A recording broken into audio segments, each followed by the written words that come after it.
Welcome to the final section of our presentation. As you are well aware by now, trading on margin can be extremely risky. In other words, trading on margin is not for beginner investors. But let's say you have enough experience trading regular stocks and want to step up your game. Here are some tips that may help you get started.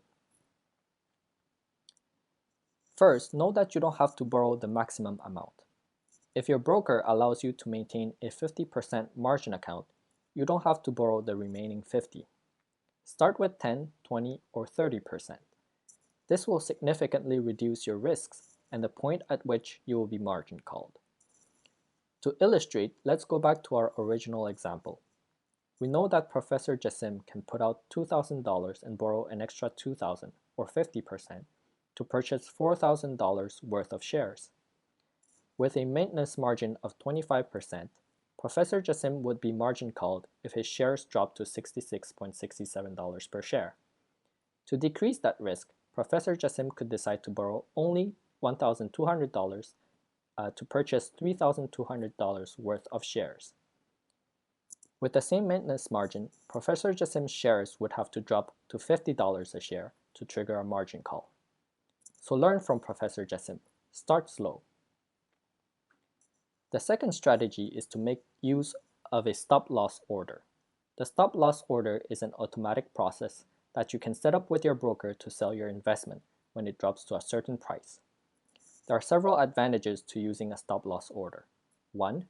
It protects you against unexpected losses. 2.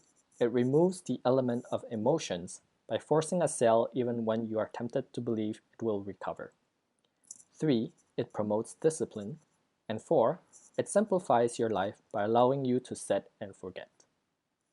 We'll demonstrate how to use the stop-loss order with the next strategy, which is to discipline yourself with a profit versus loss ratio.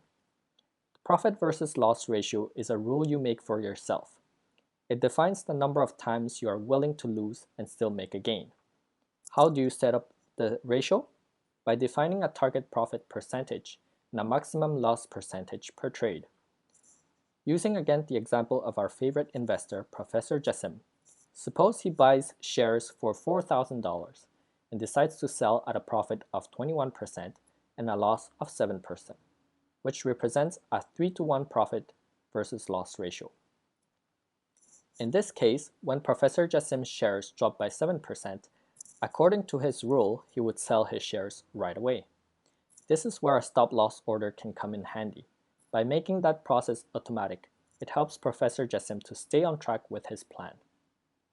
At this point, Professor Jassim invests the remaining $3,720 in a different stock, hoping it will give him a return. But that one also drops by 7%. If he repeats this process and finally makes a gain of 21%, he will have a gain of $186.12 on his initial investment. Great! However, if the price had dropped further, even a gain of 21% will only bring him back to $3,893.09. By setting a 3-to-1 ratio, Professor Jassim is allowing himself to lose twice before making a gain.